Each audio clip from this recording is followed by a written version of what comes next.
Hi friends, Rajendra Bonla. You're watching Model Ideas kada. Sare meekosam Usmania University last year 2019 లో web options ఇచ్చి campus seat వచ్చిన వాళ్ళ గురించి data తీసుకొచ్చా. చాలా కష్టంగా. అయితే ఈ అనాలిసిస్ అయితే చాలా విచిత్రంగా ఉంది. సరే ముందుగా ఉస్మానియా యూనివర్సిటీలో బయోలాజికల్ సైన్స్కి బీఎడ్ బయోలాజికల్ సైన్స్లో ఎవరికైతే క్యాంపస్ సీట్ వచ్చిందో వాళ్ళ గురించి మనం చూద్దాం. ఇక్కడ చూడండి, బయోలాజికల్ సైన్స్ ఇక్కడ కనిపించేది ఇది ర్యాంక్ అండి, కన్ఫ్యూజ్ కాకండి. ఇక్కడ కనిపించేది ఇది ర్యాంక్, ఇది బీఎడ్ హాల్ టికెట్ నెంబర్, ఇది ఓయూ పరిధి చెప్తుంది, ఇది సబ్జెక్టు, ఇక్కడ నేము, ఇది వాళ్ళ యొక్క ఫాదర్ నేము, మేల్ ఫీమేల్, వీళ్ళ యొక్క ఒరిజినల్ క్యాస్ట్ ఏంటి, ప్లస్ వీళ్ళకు సీట్ వచ్చినటువంటి రిజర్వేషన్ ఏంటి, డేట్ ఆఫ్ బర్త్, వీళ్ళు డిగ్రీ పూర్తి చేసిన సంవత్సరం, వీళ్ళకి ఏ కాలంలో సీట్ వచ్చింది, ఇది దీని యొక్క డేటా. ఓకేనా, రైట్. ఇప్పుడు ఒకసారి మనం చూసుకుంటే ఇక్కడ third ranker last year Osmania university. ఇప్పుడు మనం టాప్లో ఉన్నటువంటి ఫస్ట్ బయోలాజికల్ సబ్జెక్ట్ ఏదైతే ఉందో దీని గురించి మనం చెప్పుకుందాం. ఓకేనా, ఈ బయోలాజికల్ సబ్జెక్ట్ విషయంలో తీసుకుంటే ఓకే, మనకి 20 సీట్స్ ఉన్నాయండి బయోలాజికల్ సైన్స్లో. చూడండి, 1 2 3 4 5 6 7 8 9 10 11 12 13 14 15 16 17 18 19 20. సో ఉస్మానియా యూనివర్సిటీ మెయిన్ క్యాంపస్లో బయోలాజికల్ సైన్స్కి మనకి 20 సీట్స్ ఉన్నాయి. అర్థమైంది కదా, రైట్. ఈ 20 సీట్స్లో వెబ్ ఆప్షన్లో ఫస్ట్ సీటు థర్డ్ ర్యాంకర్కి వచ్చింది. మరి ఫస్ట్ ర్యాంక్ సెకండ్ ర్యాంక్ వచ్చిన వాళ్ళు ఏం చేశారు అంటే, వీళ్ళు ఈ కాలేజీకి వెబ్ ఆప్షన్ ఇవ్వలేదంటే వీళ్ళు మరి పీజీ చేశారా చేయలేదా, ఇంకా బీఎడ్ చేశారా, పీజీకి వెళ్ళిపోయారా, ఇంకా ఇంతకంటే మంచి ఎక్కడ నష్టపోయారా, లేదా వీళ్ళు వీళ్ళ లోకల్లో ఎక్కడైనా సీటు తీసుకున్నారా. So first second ranker Osmania university select చేసుకోలేరు, వెబ్ ఆప్షన్ దీనికి ఇవ్వలే. ఇలా నేమ్ కూడా ఇక్కడ ఉంది. సో భాగ్యరాజు అని చెప్పేసి. నెక్స్ట్ వచ్చి గణేష్, ఇది వాళ్ళ యొక్క నాన్నగారి పేరు అనుకుందాం. అయితే ఈ క్యాండిడేట్కి టాప్లో ఉస్మానియా యూనివర్సిటీలో థర్డ్ ర్యాంక్ వచ్చింది. కాకపోతే మీరు డేట్ ఆఫ్ బర్త్ చూడండి, 1986. అంటే ఏ ఏజ్లో పుట్టిన క్యాండిడేట్ మీరు అర్థం చేసుకోవచ్చు. ఇతని యొక్క డిగ్రీ 2001లో పూర్తయింది. నాకు తెలిసి ఇప్పుడు డిగ్రీ చేసేటోళ్ళు ఈ సంవత్సరం పుట్టి ఉంటారు. అంత సీనియర్ సబ్జెక్ట్ మీద గ్రిప్ ఉంది కాబట్టి రాశాడు, కాబట్టి ఈయనకి సీట్ వచ్చేసింది. ఓకే, సో 2001లో డిగ్రీ పూర్తి చేశాడు, 86లో ఆయన డేట్ ఆఫ్ బర్త్, అందులో top third ranker Osmania university campus select చేసుకున్నాడు. Okay, next top 5th ranker select చేసుకున్నారు. 5th ర్యాంకర్ వచ్చేసి శృతి. ఓకేనా, అయితే ఇక్కడ ఫీమేల్, ఇది ఓపెన్ కేటగిరీ అండి. ఇక్కడ సీట్ వచ్చిన విధానం ఓపెన్ జనరల్, ఓపెన్ ఫీమేల్ కేటగిరీలో వచ్చేసింది. ఇక్కడ 2011లో 1996 డేట్ ఆఫ్ బర్త్, 2011లో వీళ్ళ యొక్క పూర్తయింది అనమాట డిగ్రీ. ఓకేనా, తర్వాత 6th ర్యాంకర్కి సీట్ వచ్చింది మెయిన్ క్యాంపస్, ఇది బయోలాజికల్ సబ్జెక్ట్లో. తర్వాత 11th ర్యాంకు, నెక్స్ట్ వచ్చేసి 20 ర్యాంక్ ఉన్న వాళ్ళకి సీట్ వచ్చింది. ఆ తర్వాత 21 ర్యాంక్ ఉన్న వాళ్ళకి వచ్చింది. మనకి ఇక్కడ 6th తర్వాత మరి 7, 8, 9 వీళ్ళు ఎటుపోయినారు అంటే, వీళ్ళు వాళ్ళ లోకల్లో ఇచ్చుకున్నట్టున్నారు బహుశా. అంటే ఇప్పుడు ఫర్ ఎగ్జాంపుల్ ఒక అతను ఉన్నాడు అనుకోండి, ఏదో ప్రైవేట్ జాబ్ చేస్తాడు, ఇక్కడ నిజామాబాద్లో ప్రైవేట్ జాబ్ చేస్తాడు, బీఎడ్ ఎంట్రన్స్ ఎగ్జామ్ రాశాడు, 7th ర్యాంక్ వచ్చింది. అండ్ ఉస్మానియా యూనివర్సిటీ హైదరాబాద్కి వచ్చే బదులుగా తన లోకల్లో తీసుకుని ఉంటుంటారు. అట్లాంటి వాళ్ళు కనుక ఉంటే ఉండొచ్చు. Okay, so 21 ranker, next 29th ranker, 31 ర్యాంకర్కి క్యాంపస్ సీట్ వచ్చింది. 32, 34th ranker, next 37, 39, 45 ranker, next 55. మధ్యలో 10 మెంబర్స్ దాదాపుగా ఇక్కడ లేరన్నమాట. ఓకే, నెక్స్ట్ 57, 65, 81, 88 వరకు. అయితే మీకు ఇక్కడ ఇంకొక విషయం కూడా గుర్తు రావాలి, ఎవరెవరికి ఎక్కడ సీట్ వచ్చిందో చెప్తారు. డైరెక్ట్గా కాకుండా మీకు క్యాస్ట్ వైజ్ చెప్తాం. మళ్ళీ నాకు డౌట్లు అడుగుతారు పిచ్చిగా, సార్ బీసీఏలో ఎక్కడ వచ్చింది సార్, బీసీలో ఎక్కడ కట్ అయిందని అడుగుతారు. దీనికి చెప్తాను. మనకి ఎప్పుడు కానీ టాప్ 7 వరకు ఇవి జనరల్ కేటగిరీలో పోతాయండి. ఇదంతా జనరల్ కేటగిరీ. ఓకేనా, జనరల్ కేటగిరీ అంటే ఏంటంటే వీళ్ళు ఏ క్యాస్ట్ వల్ల అయినా కానీ ఇస్తారు. ఓసీ బీసీ అనేది ఏమి ఉండదు. జనరల్ కేటగిరీ అంటే టాప్ ఇక్కడ నుండి ఇక్కడ వరకు. ఇందులో వచ్చేసి బీసీ బి వాళ్ళు 2 ఉన్నారు, ఓసీ వాళ్ళు ఉన్నారు, బీసీ ఈ వాళ్ళు ఉన్నారు, ఎస్టీ వాళ్ళు ఉన్నారు, ఓసీ వాళ్ళు ఉన్నారు, బీసీ బి వాళ్ళు ఉన్నారు. అంటే ఓవరాల్గా ఇవి ఏ క్యాస్ట్ వాళ్ళకైనా ఇచ్చేస్తారు. నెక్స్ట్ దీని తర్వాత వచ్చేసి మళ్ళీ ఎస్టీ రిజర్వేషన్లో నన్ను అడుగుతున్నారు, సార్ ఎస్టీ రిజర్వేషన్లో నాకు 600 ర్యాంక్ వచ్చి సార్ క్యాంపస్ సీట్ వస్తుందా.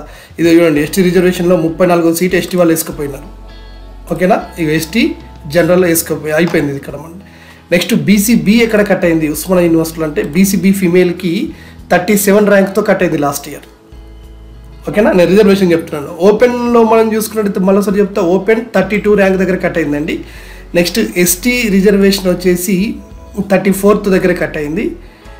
నెక్స్ట్ బీసీబీ ఇదంటది ఫీమేల్. బీసీబీ అమ్మాయిలు ఎవరైతే ఉన్నారో 37 దగ్గర కట్ అయిపోయింది.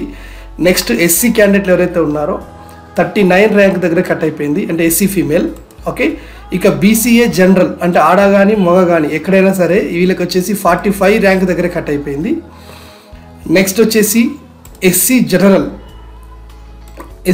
వచ్చేసి 55 దగ్గర కట్ అయిపోయింది. ఎస్సీ వాళ్ళకి మొత్తం 3 సీట్లు అండి. ఇందులో జనరల్ అంటే బాయ్స్ గర్ల్స్ ఇద్దరు కలిపి ఎవరికైనా రావచ్చు, ఇది 2, ఒక రిజర్వేషన్ ఒకటి. సో ఇక్కడ వచ్చేసి 57 దగ్గర ఎస్సీ జనరల్ దగ్గర కట్ అయిపోయింది. ఓకేనా. ఇక బీసీడీ విషయంలో తీసుకుంటే బీసీడీలో ఫీమేల్ వచ్చేసి 65 ర్యాంక్ దగ్గర కట్ అయింది. నెక్స్ట్ బీసీడీ జనరల్ అంటే బాయ్ కానీ గర్ల్ కానీ ఎవరైనా పర్లేదు, ఇక్కడ 81 ర్యాంక్ దగ్గర కట్ అయింది. నెక్స్ట్ వచ్చేసి మళ్ళీ బీసీబీ జనరల్ బాయ్ గర్ల్ ఎవరైనా పర్లేదు అనుకుంటే 88 ర్యాంక్ దగ్గర కట్ అయింది. నెక్స్ట్ బీసీఈ అంటే ముస్లిం కేటగిరీ, సో వీళ్ళకి వచ్చేసి 90 ర్యాంక్ దగ్గర కట్ అయింది ఇక్కడ, ఇది ఈ కేటగిరీలో. ఓకే. నెక్స్ట్ తర్వాత వచ్చేసి ఎస్సీ ఒకళ్ళకి 1771 ర్యాంక్లో సీట్ వచ్చింది. సార్ ఇదేనా సాధ్యమని మీరు అనుకోకండి, 1771 ర్యాంకుకి సీట్ రాదు కదా సార్ అనుకుంటే, వీళ్ళు రాసిన బయాలజికల్ సైన్స్ ఎగ్జామ్లో ఉస్మానియా యూనివర్సిటీలో పీహెచ్లో ఒక సీట్ కాలుంది. ఈ సీటుకి 1171, నాట్ 1700, సో 1171, ఇంతకంటే ముందు ర్యాంక్ ఉన్నటువంటి ఈ బయాలజికల్ సైన్స్ సబ్జెక్ట్లో ఎవరు కూడా వికలాంగులు లేరు. ఈ వికలాంగులు ఉన్నది ఒకే ఒక్కరు. ఎవరు అంటే ఇక్కడ కనిపించేటువంటి ఈ కుంట పోచయ్య అనేటువంటి క్యాండిడేట్ గారు ఒక్కరే ఉన్నారనమాట. కాబట్టి ఇతనికి సీట్ వచ్చింది. ఎట్లా సీట్ వచ్చింది ఈ సీట్ అంటే, ఈ సీటు ఎస్సీలో ఇతను ఎస్సీకి సంబంధించిన వ్యక్తి, కానీ సీట్ వచ్చింది ఎలా వచ్చిందంటే జనరల్ పిహెచ్సి కోటాలో వచ్చింది. కాబట్టి ఇతను పిహెచ్సి ఉన్నాడు కాబట్టి, ఫిజికల్లీ హ్యాండిక్యాప్డ్ ఉన్నాడు, ఫిజికల్లీ ఛాలెంజ్డ్ పర్సనాలిటీ ఉన్నాడు కాబట్టి ఇతనికి ఈ ర్యాంకులు వచ్చింది. రైట్. ఇప్పుడు బయాలజికల్ సైన్స్ సబ్జెక్ట్ ఎగ్జామ్ రాసిన వాళ్ళు మీ క్యాస్ట్ని బేస్ చేసుకుని ఇక్కడ చూసుకోండి, మీకు ఈజీగా అర్థమవుతుంది. మీరు ఎనాలిసిస్ కరెక్ట్ చేయండి, మీరు నన్ను క్వశ్చన్ అడిగే అవకాశం రానే రాదు. ఎనాలిసిస్ సరిగ్గా చేయక స్కిప్ చేసుకుంటూ పోతే మళ్ళీ నన్ను ప్రశ్న అడుగుతారు, నాకు సమయం ఉండదు, ఆన్సర్ ఇవ్వకపోతే ఆన్సర్ ఎందుకు ఇస్తలేరు సార్ అని చెప్పేసి మళ్ళీ నన్నే తిడుతుంటారు. మీరు ఎనాలిసిస్ నేను క్లియర్గా చెప్తున్నాను, జస్ట్ దీన్ని చూసుకుంటే మీకే ఐడియా వస్తుంది ఎక్కడ చేంజ్ అయింది, ఎక్కడ ఇది ఆగింది, ఏ ప్లేస్ దగ్గర సీట్ కట్ అయిపోయింది. 20 సీట్లలో వచ్చిన వాళ్ళు మీరు చూడండి. ఉస్మానియా యూనివర్సిటీలో బయాలజికల్ సైన్స్ అంటే మెయిన్ క్యాంపస్లో బయాలజికల్ సైన్స్ సబ్జెక్ట్ విషయంలో తీసుకుంటే అందరూ కూడా చాలా సీట్లు వచ్చినంత 100 ర్యాంకు లోపు ఉన్న వాళ్ళే ఇక్కడ. ఇది రిజర్వేషన్ వైజ్ చూసుకోండి. ఓకేనా. ఓసీల విషయంలో తీసుకుంటే ఓన్లీ ఓసీలే ఒకసారి మనం చూసుకుంటే open category OC, open OC తర్వాత బీసీ ఇక్కడ చూస్తే అర్థమవుతుంది. ఓపెన్ కేటగిరీ జనరల్ ఇక్కడ అవసరం లేదు. ఎస్టీ బీసీడీ ఓపెన్, సరే వీళ్ళ క్యాస్ట్ ఇక్కడ ఇవ్వలేడు, ఇక్కడ ఓసీ. రైట్. సో ఓసీ మాత్రం 6th ర్యాంక్ దగ్గర కట్ అయిందండి. ఇది 6th మేలా ఫీమేలా, పేరు చేసి అనుపమ, సో జీ. సో బయాలజికల్ సైన్స్ సబ్జెక్ట్లో ఓసీ క్యాస్ట్కి మాత్రం ఎక్కడ కట్ అయింది, 6th ర్యాంక్ దగ్గర కట్ అయింది. సో ఎవరైనా సరే ఇంకెవరైనా ఓసీలు ఉన్నారా, లేరు.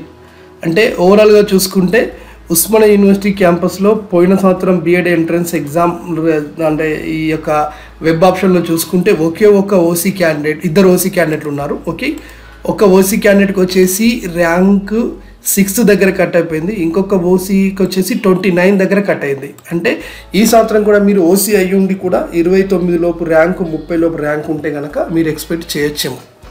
అట్లని చెప్పేసి సార్ నాకు మళ్ళీ వస్తుందా అని చెప్పడానికి వీల్లేదు, ఎందుకంటే ఇది వెబ్ ఆప్షన్ ఇచ్చే రకంగా. ఫర్ ఎగ్జాంపుల్ లాస్ట్ ఇయర్ ఇప్పుడు ఫస్ట్ ర్యాంకర్ కానీ సెకండ్ ర్యాంకర్ కానీ ఉస్మానియా యూనివర్సిటీ సెలెక్ట్ చేసుకోలేదు. ఈ సంవత్సరం సెలెక్ట్ చేసుకున్నారు అనుకోండి, అప్పుడు ఏమవుతుంది, ఈ 98 ర్యాంకరు 90 ర్యాంకరు ఈ 8 వీళ్ళకి సీట్ రావు. ఫర్ ఎగ్జాంపుల్ ఇక్కడ 7, 8, 9, 10 ర్యాంకర్స్ లేరు, ఇక్కడ ఈ క్యాంపస్కి రాలేదు. ఒకవేళ వాళ్ళు ఈ సంవత్సరం వచ్చారనుకోండి, అప్పుడు ఏమవుతుంది, మిగతా వాళ్ళకి సీట్ రావు. కాబట్టి మనం ఈ యొక్క ఇది ఓన్లీ ఐడియా కొరకే తప్ప ఖచ్చితంగా దీన్ని బట్టి మనం 100% ఎనాలిసిస్ చేయడం అనేది జరగదు అన్నమాట. ఓకేనా. సో మీకు ఇప్పటికైతే ఒక ఐడియా అయితే వచ్చింది. మీ క్యాస్ట్ని బట్టి చూసుకోండి. ఇప్పుడు ఓసీలు 2 ఉన్నారు, మరి బీసీబీలు ఎందరు ఉన్నారు సార్ ఓవరాల్గా ఉస్మానియా యూనివర్సిటీ క్యాంపస్లో బయాలజికల్ సైన్స్లో అంటే బీసీబీ వీళ్ళిద్దరికి ఓపెన్ కేటగిరీలో వచ్చింది. ఓకేనా. నెక్స్ట్ ఇక్కడ ఇద్దరిని చూసుకున్నట్టయితే ఇది కూడా ఓపెన్ కేటగిరీలోనే వచ్చింది. మళ్ళీ ఇక్కడ చూసుకుంటే ఇది బీసీబీ రిజర్వేషన్ ఫీమేల్ కోటాలో వచ్చింది. ఓకేనా. మళ్ళీ బీసీబీకి వచ్చినామా, ఇక్కడెక్కడ వచ్చింది, ఇది బీసీబీ జనరల్ కోటాలో వచ్చింది. అంటే ఒక బీసీబీ వాళ్ళు ఒక 4-5 ఉన్నారు. నెక్స్ట్ బీసీఏ వాళ్ళని తీసుకున్నట్టయితే ఇక్కడ ఉంటుంది మనకి, బీసీఏలో ఒక్కరికి సీట్ వచ్చింది. ఇది వాళ్ళకి వచ్చింది బీసీఏ జనరల్ వచ్చింది, మీదర్ బాయ్ ఆర్ గర్ల్ కేటగిరీలో వచ్చేసింది, రైట్. ఇక మళ్ళీ బీసీఏ ఎక్కడ ఉన్నారా వీళ్ళు, దాదాపుగా వీళ్ళ క్యాస్ట్ ఇది, కానీ ఇక్కడ మనకి వీళ్ళు కనబడలే. బీసీఏలో ఓన్లీ 1 మాత్రమే దీనికి వెబ్ ఆప్షన్స్ కూడా 1కి వచ్చింది. సో బీసీఈ వాళ్ళు, బీసీఈకి ఓపెన్ కేటగిరీలో వచ్చింది. సో ఇలా ఎవరెవరికి ఎక్కడెక్కడ సీట్ రావడం అనేది కన్వర్టెడ్లో ఇలా చూపిస్తూ ఉంటుంది అనమాట, రైట్. ఇప్పుడు మీకు ఐడియా వచ్చింది, మీరు చూసుకుంటే మీ క్యాస్ట్ని బట్టి మీకు ఐడియా వస్తుంటుంది.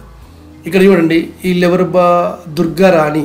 సో బీసీఏ క్యాండిడేట్ 45 ర్యాంక్ వచ్చింది.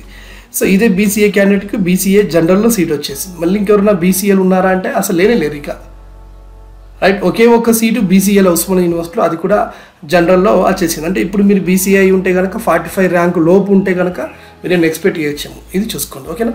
ఇది ఓన్లీ బయాలజీ సబ్జెక్ట్ సంబంధించి. నెక్స్ట్ ఇంగ్లీషు దానికి మెథడాలజీ వైజ్ పెడతాను. సో మీకు ఇంట్రెస్ట్ ఉన్నదాన్ని బట్టి చూడండి, ఓకేనా. సో ఇంత క్లియర్గా ఇన్ఫర్మేషన్ ఇచ్చాను కాబట్టి మీకు నా యొక్క వీడియో నచ్చింది అనుకుంటాను. సరే, ఇక సబ్స్క్రైబ్ చేయండి, ఓకేనా. మందికి షేర్ చేయండి, తొక్కల మాటలు అవసరం లేదు. నాకు నీ అవసరం ఉంటే, నేను పడిన శ్రమ నువ్వు గుర్తిస్తే సబ్స్క్రైబ్ చేసుకుంటావు, లేకపోతే then you can go out. Okay, thank you and all the best.